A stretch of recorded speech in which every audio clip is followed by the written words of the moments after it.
আসসালামাইকুম ভাইয়া। ভাইয়া ওই যে জিশান, আমার ফোনে তার ব্যালেন্স ছিল না তো আপুর ফোন দিয়ে দিচ্ছি। না যে আপুর চিনেন না, ওনানে আমরা ওই যে পান্থপথে আসতেছিলাম, পান্থপথ সিগন্যাল আছে, উনি হেলমেটটা পরে নেই, ওখানে আটকেছে। তো আমি বললাম তো আমার ভাই পুলিশ আছে, বড় ভাই, তো বললো তো আচ্ছা ফোন দিয়ে কথা বলা যায়, সার্জেন্ট কথা বলবো, দেখো স্যার আসবো ভাইয়া।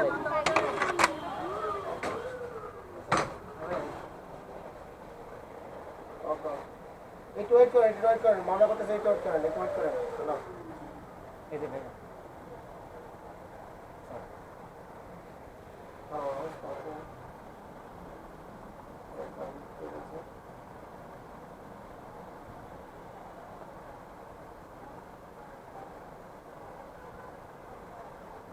কোন দেশে কোন দেশে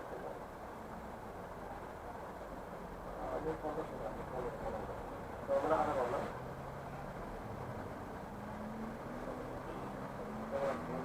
কি হয় কি হয় কি হয়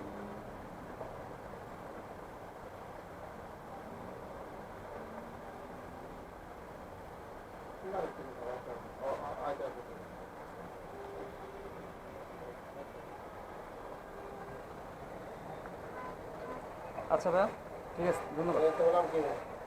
আমার নাম জিশান। আচ্ছা, নয়শো পঁয়ষট্টি। হ্যাঁ হ্যাঁ, নশো, নয়শো পঁয়ষট্টি। হ্যাঁ, ধন্যবাদ স্যার।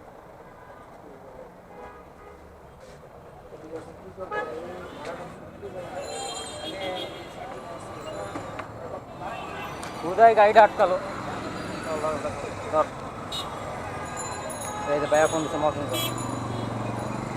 হ্যাঁ ভাইয়া, দিয়ে দিচ্ছে। আচ্ছা ভাই, থ্যাংক ইউ। শুনেন, আপনি যখন এটা ছাড়ছেন, আপনি যখন এটা দিচ্ছেন, আপনার হাত দেখে মনে করতে আপনি আসছেন, এখন তো ঠিকই ছাড় দিল, আপনার পরিচয় দিলাম, এরপর পুলিশ ফ্যামিলির সদস্য, আপনি আমার ই করলেন না, আপনি আমাদের ডিউটি নিয়েছেন, বললাম যে আমার ভুল হইতেই পারে। না না, এটা আপনার বুঝতে হবে, আমরা স্টুডেন্ট মানুষ, বুঝছেন না? না, কিন্তু কথা উনি ধারতেন ওনারা রেকর্ড করছিলাম, সব ছাড়বো আমরা।